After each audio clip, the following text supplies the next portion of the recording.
At the moment, of course, the risks that we are seeing and elevated sort of radiation levels within the exclusion zone are probably being caused by the disruption to the soil and surrounding areas by movement of material, tanks, vehicles, and so on. So those are reasonably can be localized. The containment is easy, but of course there is a huge amount of radiation within the reactors itself.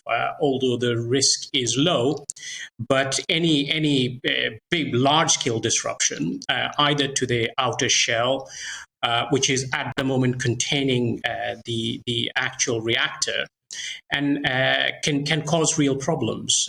And secondly, that place is managed very carefully over the years by many skilled people, and it's very hard to say what is going to happen within the conflict time, whether this facility will be managed properly, whether there'll be enough personnel, skilled people there to really look after it.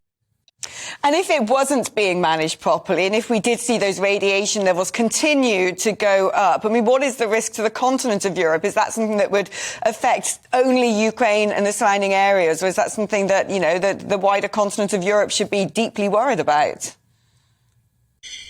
At the present time, unless there is a serious explosion or through by an incendiary device within the contained sort of reactor environment, I think the risk to wider Europe is not that very high, because the disruptions on soil and surrounding areas in what is known as the Red Forest could be contained and could be pretty local.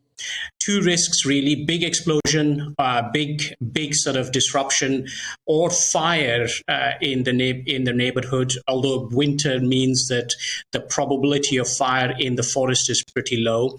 So at the moment the risks are low, but of course this contains a lot of radioactive material, and radioactive material in hands of bad actors could be a source of worry.